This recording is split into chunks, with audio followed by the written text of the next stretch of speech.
الحمد والشکر للہ والصلاة والسلام علی رسول اللہ اما بعد فاعوذ باللہ من الشیطان الرجیم بسم اللہ الرحمن الرحیم قال اللہ تبارک وتعالی فی القرآن المجید انی وجہت وجہی للذی فطر السماوات والارض حنیفا وما انا من المشرکین صدق اللہ العظیم۔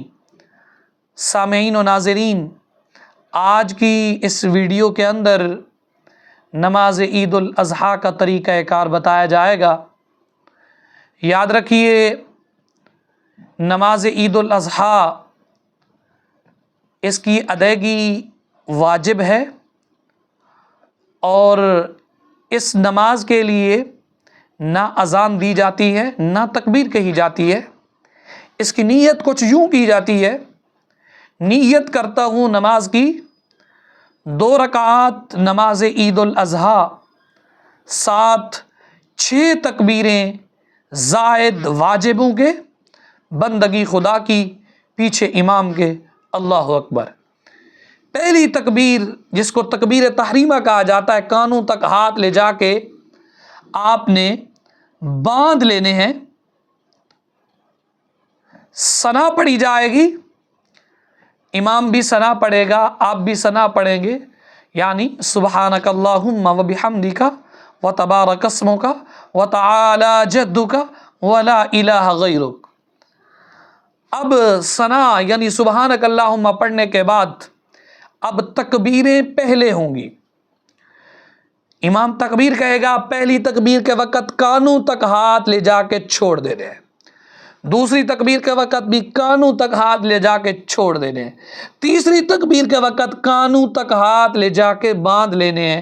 حسب معمول امام قرات کرے گا، الحمد پڑھے گا، سورت پڑھے گا، آپ خاموشی کے ساتھ سنیں گے۔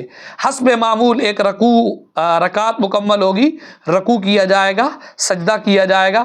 اب دوسری رکعت کے لیے کھڑے ہو جائیں گے۔ اب دوسری رکعت کے اندر پہلے قرات ہوگی، الحمد پڑھے گا امام، قرات کرے گا، فاتحہ وغیرہ کی تلاوت کرے گا، اس کے بعد اب تکبیریں کہی جائے گی۔ قرات کے بعد امام تکبیریں کہے گا، پہلی تکبیر کے وقت امام بھی مقتدی دونوں یہ کانوں تک ہاتھ لے جا کے چھوڑ دیں گے، دوسری تکبیر کے وقت بھی کانوں تک ہاتھ لے جا کے چھوڑ دیں گے، تیسری تکبیر کے وقت بھی کانوں تک ہاتھ لے جا کے چھوڑ دیں گے، چوتھی تکبیر کے وقت اب ہاتھ نہیں اٹھانے، سیدھا رکوع میں چلے جانا ہے، حسب معمول رکعت کو مکمل کرنا ہے۔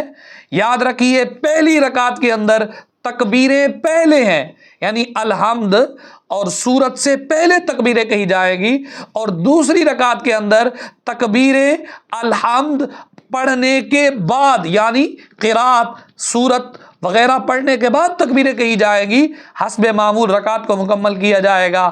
یاد رکھیے، جس طرح نماز عید الاضحیٰ کی 2 رکعتوں کو ادا کرنا واجب اور ضروری ہے، اسی طرح نماز عید الاضحیٰ کے 2 خطبوں کا سننا بھی واجب ہے۔ تو نماز عید الاضحیٰ کا خطبہ بھی ضرور سنیے، اور سلام پھیرنے کے بعد، دعائیں مانگنے کے بعد اچھے طریقہ کار کے ساتھ ایک دوسرے کو سلام کریں، مصافحہ کریں، اور آپس کے اندر خوشیاں بانٹیں، اور اللہ رسول کی رضا کے لیے اگر کوئی غلطی، کوئی کمی، کوئی کوتاہی، کوئی بیشی، کوئی ناراضگی ہو تو ایک دوسرے کو معاف کیجیے۔ ہمیں بھی دعاؤں میں ضرور یاد رکھیے۔